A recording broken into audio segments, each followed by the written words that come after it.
Hello guys, welcome to TS top cinema. তো finally Ashish চাঞ্চলানির Ekaki season 1 শেষ হলো। তো আজকে রিলিজ হয়েছে একাকী চ্যাপ্টার 5 কঙ্করার, এবং মোট 5টা চ্যাপ্টার রিলিজ হয়েছে পরপর। ভাই প্রথমে বলি 5 নম্বর যে চ্যাপ্টারটা রয়েছে সেটা কিরকম হলো ভাই। সেটা ভাই হেভি মজা দিয়েছে আমাকে, বিশেষ করে সেকেন্ড হাফটা। এটা পুরো 1 ঘন্টা 8 মিনিটের ছিল, তার মধ্যে সেকেন্ড হাফটা ভাই সেরা লেভেলের। তো এখানে তোমরা বুঝতে পারবে যে আশিস চাঞ্চলানি মার্ভেলের কত বড় ফ্যান। তো এখানে মার্ভেলের সুপার হিরো, সুপার ভিলেন এবং তার সাথে যে স্ট্রেঞ্জার থিংস তার একটু মিল রয়েছে।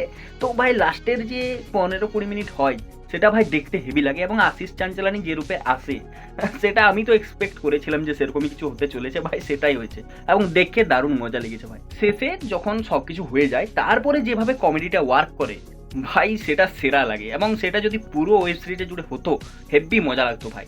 এরপর বলি ওভারঅল পুরো সিজনটা কিরকম হলো। ভাই প্রথম চ্যাপ্টারটা যেভাবে শুরু হয় সেখান থেকে ইমপ্রুভ করে করে করে 5 নম্বরে এসে ভাই সত্যি বলছে এটা ভালো হয়েছে। এবং ভাই এই কম বাজেটে ইউটিউবের মধ্যে এত সুন্দর ভিএফএক্স দিয়ে কোনো ওয়েব সিরিজ এখনো হয়নি, এবং বলিউডের মুভিও এই ধরনের খুব কমই বেরিয়েছে। আর স্টোরি লাইন বিশেষ কিছু আমি বলবো না, খুব একটা অনেক অজানা এই ধরনের নয়, স্টোরি লাইন ঠিক আছে, কিন্তু ভাই ইউটিউবে এই ধরনের কন্টেন্টের যে গ্রো হচ্ছে সেটা দেখতে আমার ভালো লেগেছে ভাই। সে ভিজুয়াল ইফেক্ট দ্বারা হোক, এছাড়া কনসেপ্ট ওয়াইজ হোক, ভাই এই পদক্ষেপটা ভালো নিয়েছে। প্রথমে ভুবন বাম, তারপরে আমাদের আশিস চাঞ্চলানি, সবাই এগিয়ে যাচ্ছে। পুরো ওয়েব সিরিজটার কথা যদি বলি, সিজন 1টা আমার বেশ ভালো লেগেছে, খুব খারাপ নয়। তোমরা ওয়ান টাইম ওয়াচ করতেই পারো, বন্ধুদের সাথে দেখলে তবে হেভি মজা পেতে পারো তোমরা। সব কমেডি ওয়ার্ক করেনি আমার জন্য, কিন্তু ভাই কিছু কিছু জায়গায় হেভি কমেডি ওয়ার্ক করেছে, এবং কিছু কিছু ক্যারেক্টার ভাই ভালো অ্যাক্টিং করেছে। বিশেষ করে সেই যে সবসময় নেশায় থাকে সে ভাই ভালো অ্যাক্টিং করেছে।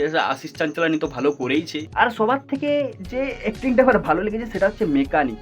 ভাই মেকানিক প্রথম 3টে এপিসোডে যেভাবে দেখানো হয়েছে এবং লাস্টে যেভাবে ভাই সে বেরিয়ে আসে, তার অ্যাক্টিংটা আমার সেরা লেগেছে। তো ভাই এক কথায় আশিস চাঞ্চলানির ডিরেকশন ভালো, অ্যাক্টিং ভালো, এবং স্টোরি লাইনটাও ভালো রয়েছে। তার সাথে ভিএফএক্স এর দারুণ কাজ করেছে তার টিম। তো একাকির পুরো টিমকে জানাই কংগ্রাচুলেশন ভাই, এত সুন্দর একটা সিরিজ হয়েছে। আমি ডেফিনেটলি বলবো এটা ভালো হয়েছে। এবং আর একটা কথা ভাই, এটা শেষ হয়ে যাওয়ার পরে পোস্ট ক্রেডিট, মিড ক্রেডিট রয়েছে ভাই, এর সেকেন্ড সিজনও আসতে চলেছে, যেটা আমি জানতে পারছি। এবং ভাই এক্সাইটেড তো রইলাম, দেখা যাক কিরকম হয়। এবং লাস্টে একটা হিন্টও দেওয়া হয়, ভিএফএক্স এখানে খুব ভালো। একটাই আমার কমই লেগেছে যে প্রস্থেটিক যেটা হয়েছে সেটা একটু লো হয়ে গেছে, কিন্তু ভাই দেখতে ভালোই লাগে। তাও প্রস্থেটিকটা আর একটু ভালো হলে দেখতে ভালো লাগতো, বলিউড মুভির থেকে অনেক ভালো ভাই।